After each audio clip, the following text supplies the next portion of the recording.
Closing out the show, we have Tom Steffanci, the president of Deutsch Family Wine Spirits.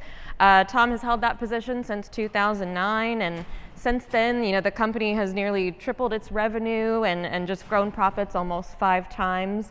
Obviously, Josh is a big part of that. So please welcome Tom.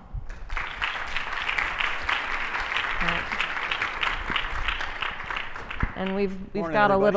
a little treat too on stage, which we'll talk about this, I imagine. Absolutely.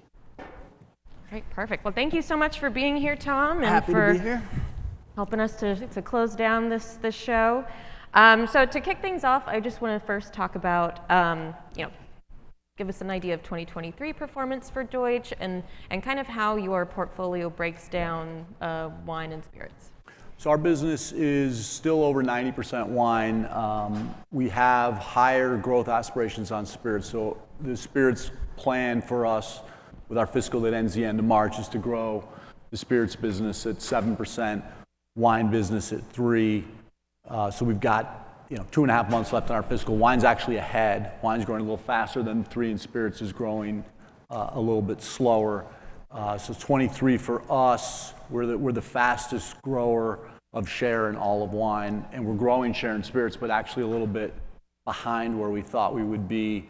I think spirits, for most of us, was a surprise to see the deceleration, especially we're mostly in super premium luxury on the spirit side. That was a surprise. Wine has performed anemically, but about, I think, as most people expected it would. And it's really being dominated by a small number of very successful brands that are growing despite the headwinds. Mm-hmm. And we'll touch on that. But first, I want to kind of touch on how you look at your portfolio. Kind of you view it pretty holistically. I mean, you still said it's 90% wine. So I guess how do you think about your wine strategy versus your spirit strategy? So I mean, we're very deliberate. We write 5-year strategies. We do something strange to public companies, which is we write a 5-year strategy and actually follow it for 5 years. So no public company I ever worked for did that, but we actually find that 5-year strategies are best served when you stick to them for 5 years. And we have a pretty simple model. We look at choosing where to play and how to win. And I'm not smart enough to have come up with that, so we stole it from A.G. Lafley, who wrote a book about strategy that we found to be a pretty good template. So we make choices about where we're going to play and how we're going to win, and then we set up the systems to do that. And while we have one company strategy, it is different, right? So wine and spirits are different animals. You heard Mario mention my company and others wine companies have gotten into spirits. It is a different game. What's different in spirits is consumers are more loyal, so it takes more energy, better marketing, better product, and a lot of money to pry consumers away from their brands, but life cycles are longer. Wine is different, right? You can drive a lot of early sampling in wine, but it is much more difficult to build scale in wine. The largest wine brand in the U.S. as of December is now Josh Cellars. We just passed Barefoot in revenue, and that has a whopping 5 share. Right, so what other industry is the biggest product to have a 5 share, right? That's victory in wine. Tito's is a much bigger share of spirits than Josh is of wine. So that's probably the biggest strategic difference is what we have to spend to build spirit brands and the time it takes. There's a direct proportion in spirits between awareness and rate of sale. We've actually now got it modeled out, which is a tough thing, right? Explaining to my owners that we're not going to make money on some of these super premium brands for 7 or 8 years is tough, right? We don't wait that long on wine. So that's probably the biggest strategic difference between wine and spirits. Mm-hmm. Perfect. And you mentioned Josh, so obviously we have to talk about that. That brand has been doing phenomenally.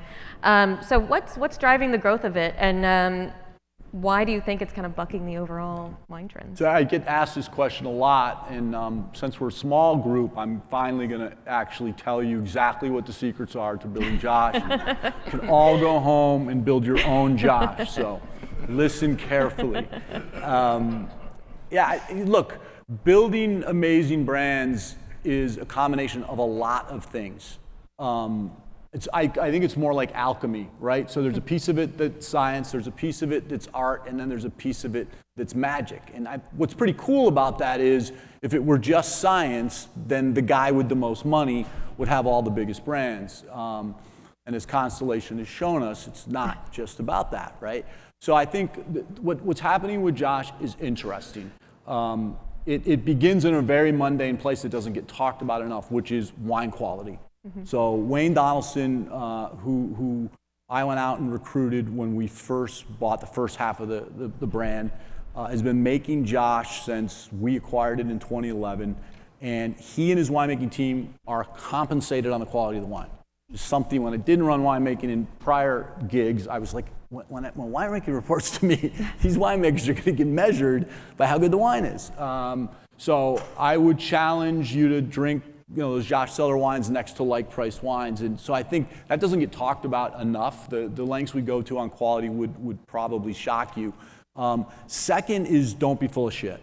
Right? Not being full of shit is really important. So if you watch the Josh advertising, they are stories about a founder named Joseph Carr who created a brand in dedication to his father. It's rooted in gratitude. He used to make these blends in his garage in upstate New York. He'd had them sent from his growers. And when we put together the first ad campaign and we went and talked to agencies, we hated all the ideas. So Joe Long wrote all these stories, and I boiled them into ads that we filmed on an iPhone in my kitchen. Then we went to consumer research to find out what consumers thought of these. And then we hired movie people to create the ads and kept the agencies out of it. So that's how we made the first campaign. The second campaign really wasn't that much different. We did get an agency involved, and I co-wrote those, but I didn't really write them, right? They're Joe's stories. We sort of curated this man's honest stories. So in Josh, you have a brand that's telling honest stories from a place of humility, and the brand is rooted in gratitude. So that is the way we're telling the stories. And now that the brand is north of 6 million cases, yes, it helps that we can spend $25 million. That helps. But I think people underestimate the importance of an honest story and true content and humility and having that come through. And now we've got a bunch of genius marketers, right, who can pick exactly the right ways to tell these stories. You heard Ben talk a little bit about it earlier. The way you can know your consumer and know where to push those messages. We can see on YouTube and on Meta daily how our advertising is resonating. So we can turn knobs on what we're doing there in real time. It's really remarkable.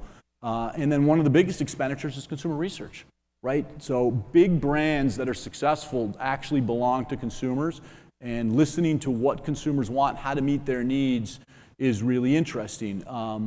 We had Josh go viral over the weekend. It was one of the #1 trending things on Twitter, just because a consumer posted something challenging people that they should be drinking better wines and graduate to Josh, and then this thing went nuts. And then all these other memes got posted, and somebody posted the NASA room after they landed on the moon when everyone was cheering. It said, Josh Marketing Department. It's like, wish it was that much fun. It's not quite that much fun. But so there's a lot happening in Josh, some of which you can apply to other brands. But then there is this magic part of it, right? The rate of sale on Josh was high.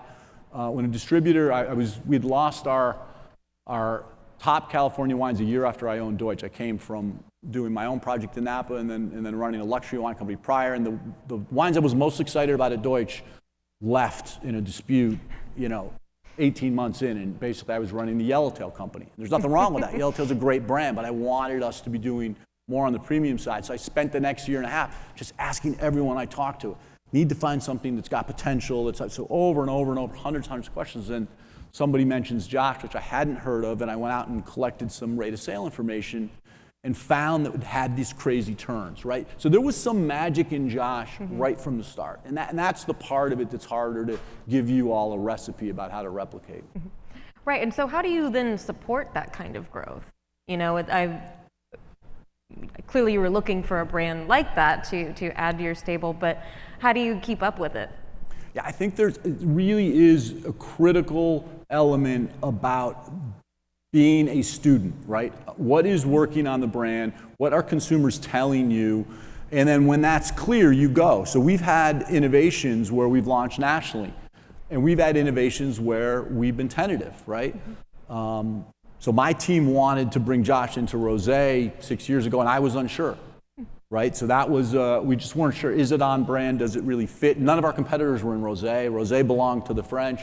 So we went through a limited launch with a lot of consumer listening, and that took off, and it proved to be very, very successful.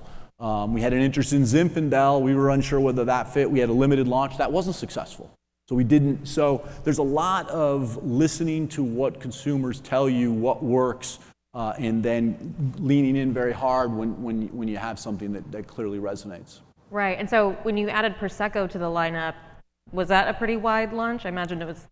So it's interesting. Prosecco came about. I had spent the holidays out in surveys and was starting to see some other brands get into Prosecco that weren't rooted in just Prosecco. And so I came back to the team and said, this is a space that's attracting younger consumers. Do we think we could win here? In this case, I was more optimistic. My team was more pessimistic. So same thing, that we did a limited launch and it took off. So now we're the number one varietal across almost every major varietal in our price tier, except Prosecco. We're the number 4. But we are by far the largest California-based brand that's in that space. So Prosecco's been an unbelievable success, and we should all be grateful for Prosecco for wine because it's the youngest skewing wine. So Prosecco is a gateway to bring younger consumers into wine, and for us, it's one of 3 or 4 SKUs that are really helping us. We're over-indexing with millennials. We are bringing younger drinkers in, and Prosecco's a big part of that. Perfect. Yeah, I definitely want to talk more about younger consumers, but first, just kind of thinking about how much more runway does Josh have then? So let's level set kind of where it is. So Josh is growing. Interesting hearing some of the other facts today. So Josh growing depletions at 14%. That's exactly where it is in syndicated. So pretty even balance there. On-premise is growing about 25.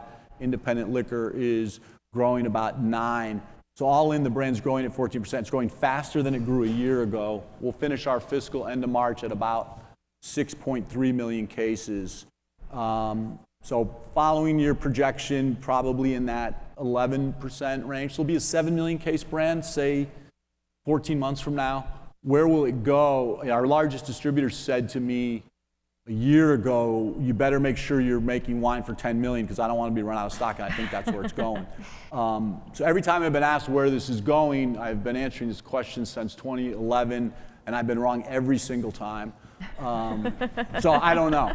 10 million sounds like there's a pretty reasonable path that could be a kind of medium term, 5-year, but I honestly don't know.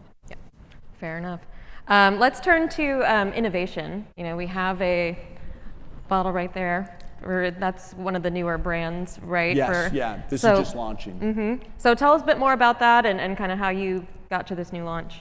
Yeah, so I'll tell you the one before it because they're sort of siblings. So we launched an item called Josh Hearth almost exactly a year ago. And so of Josh's 6.3 million cases, half of that was coming from one SKU, Cabernet Sauvignon. So my challenge to the team was, there's a lot of styles of cab. We're making one, right? That one cab is 3x as big as its nearest competitor.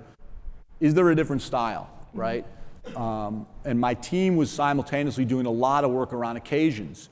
And they had a very good idea that had tested well about, do we come with a red blend that is in this sort of bigger, jammier style that is kind of the hunker down at home, small group, cold night, something that really kind of warms you.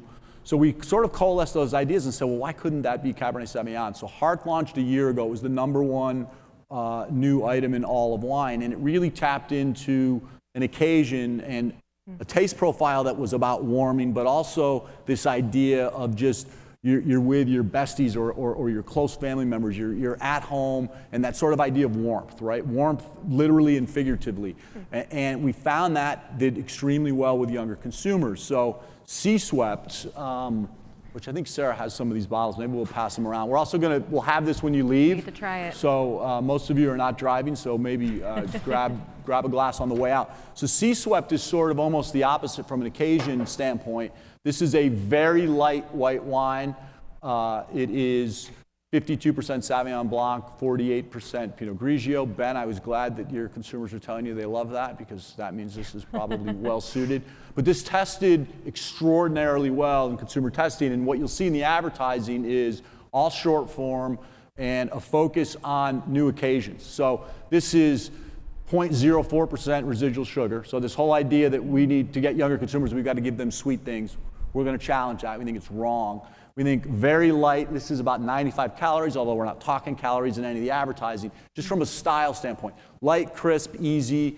The spots show people at the beach, guy throwing a bottle to another guy, pouring it into a clear plastic cup. So this is really the way I think that we're going to reach younger consumers. We've got to make these wine occasions more approachable. They've got to be in settings that they're accustomed to, and not just try to make wine that tastes like high noon, right? That isn't, I think we take this stuff too literally. It's really about, is it approachable? Is it simple? Do I feel like it fits into my lifestyle if I'm, a 30-year-old man or woman? So we're super excited about Sea Swept. It's sort of, looks sort of coastal. It looks like it tastes. The name is very, very straightforward, right? You heard Mario talk about like really straightforward propositions.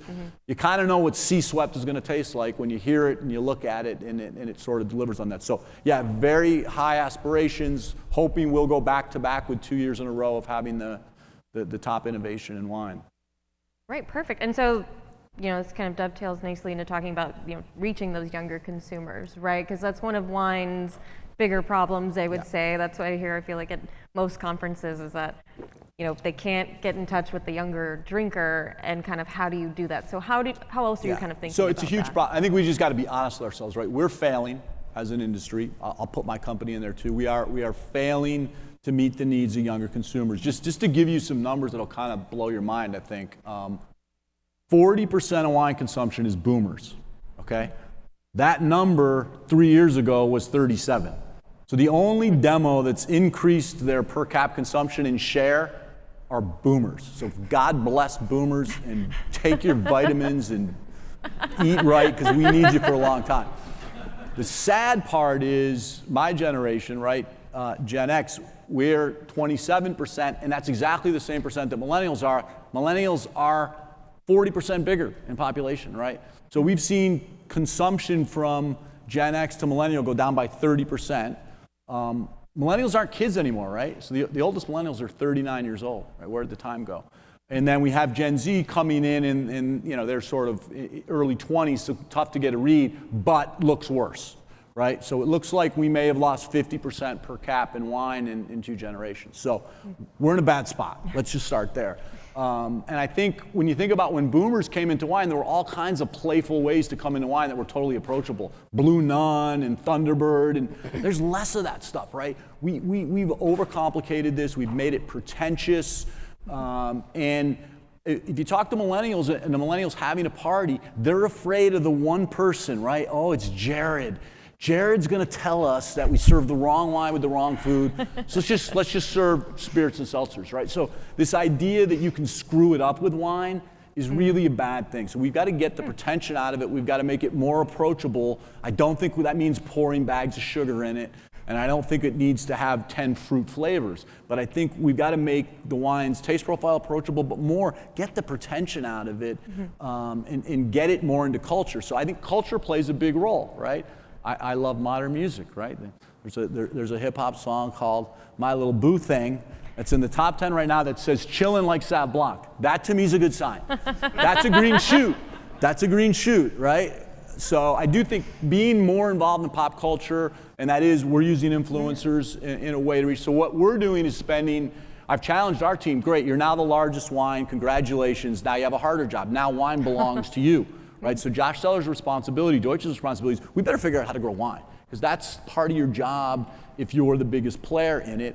And are we doing a lot more than most? Yeah, we get a C, right? I think the industry gets a D. But we need, while a lot of us C&D students have done well in the industry, we've got to raise our performance, right? We can't be delivering C performance. So I do think my competitors are on this. I think everybody's getting the same research, so we recognize occasions have diversified. Spirits has done a much better job. Spirits is even taking share in meal occasions, like dinner, right? So we've got a big job to do, and I do think it's less about fruity tooty and more about making wine less pretentious, easier to understand. How do we teach people about wine in a 6-second TikTok post, right? Yeah. That's the way we need to be thinking about this. So then is that kind of a combination of messaging getting out there but pricing too, I imagine, would play into that they probably don't want to, if they don't know much about the category yet, or just kind of dipping their toes, they probably don't want to spend that much either, right? So it's interesting. We've done a bunch of work. Yellowtail is another very successful brand of ours. We've done a lot to reach younger consumers with Josh and Yellowtail. What we found, and this is probably because you're all wealthy and your kids have it easier than you did, but what we found is millennials that are coming in are actually coming in over $10. So we actually had a harder time with Yellowtail recruiting younger consumers than we have with Josh. So I think the way we're going to recruit younger consumers is in this 10 to 15 range. So price matters, but you know, that's still, for me, that would have been a very expensive bottle of wine when I was, 25 or 30.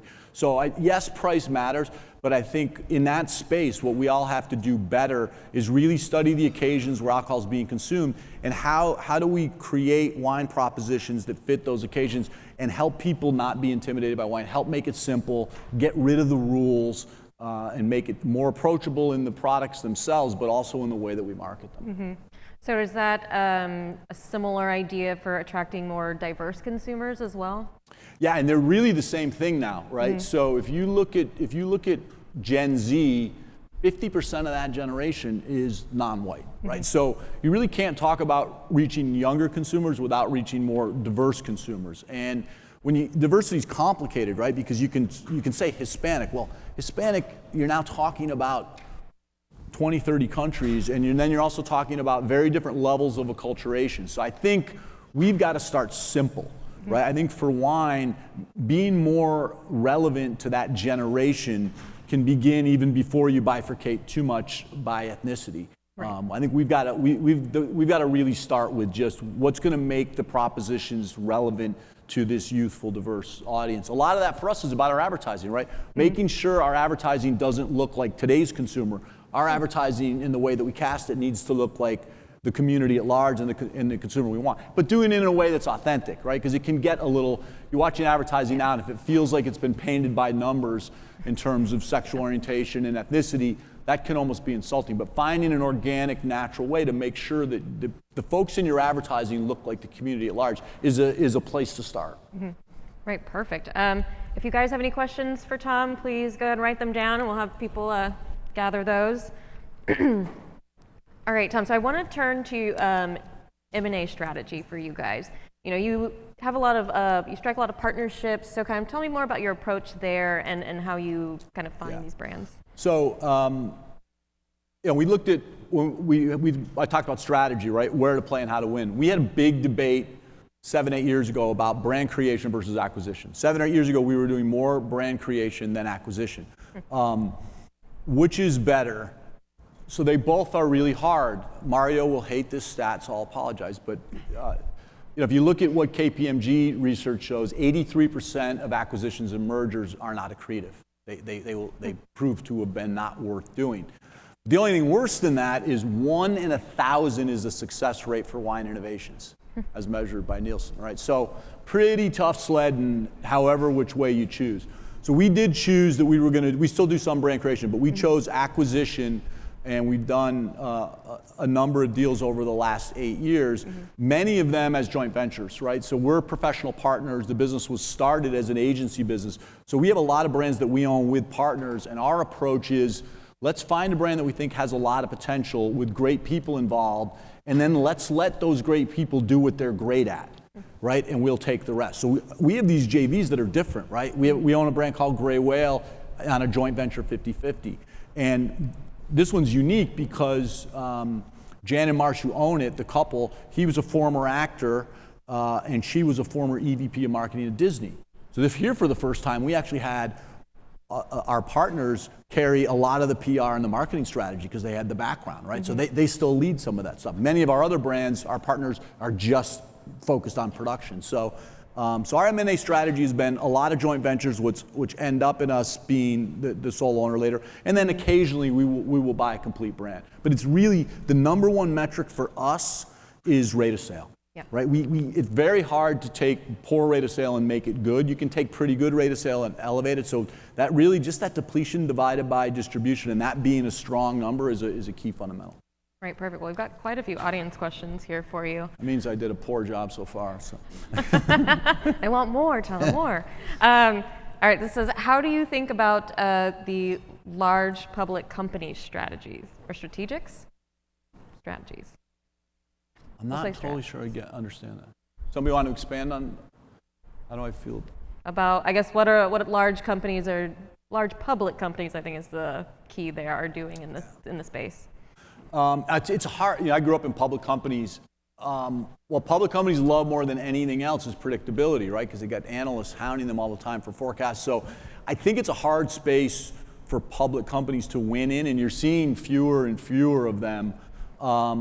So I think you're probably likely to see less public companies in wine. And I think you'll see big, sophisticated private companies. Probably private equity plays a bigger role. Mm-hmm. But I do think this is a hard business to manage quarter to quarter and year to year. We're managing it in 5-year chunks. Yes, we have annual plans, but we've never had a shipment drill, right? 44 years in business, our company's not. It's a very difficult business. So I think I have empathy for how hard it must be for public companies to try to manage wine like it's crackers, right? They're just very different businesses.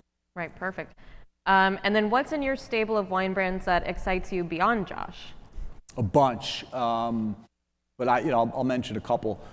We have a brand called The Crossings. It's a New Zealand Sauvignon Blanc. So that is now a brand that we've spent a lot of time and energy. Again, a lot of consumer research. Consumer research is a huge part of our spend. We have a brilliant guy named Calvin Burwell who runs that area for us. So lots of reasons to be optimistic about The Crossings. We have 2 new brands to the stable. One called Force and Grace, which is a luxury Napa wine. And it was born out of Joseph Carr, who started Josh wanting to do a new project. And Joseph Carr was a wrestler in high school, state champion, and studied modern dance in college. So Force and Grace kind of describes this guy's interest. And we thought there was a nice analogy there to making wine, right?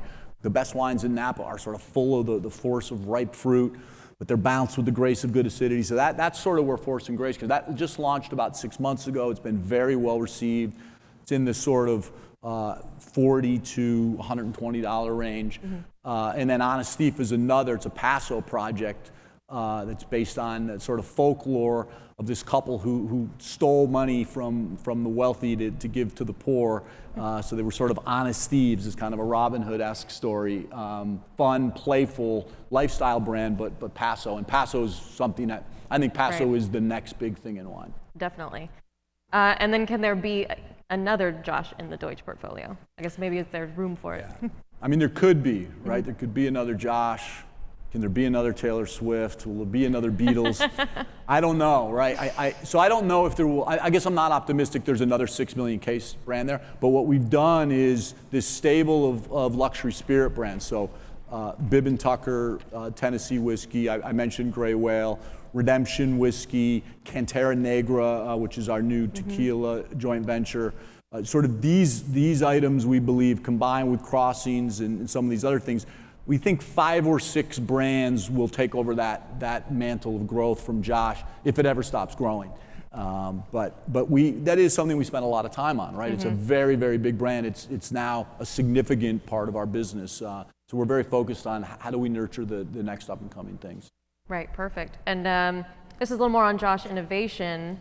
And so how much of your innovation is designed to carry the Josh name, and what hasn't worked or hasn't made sense for the Josh brand?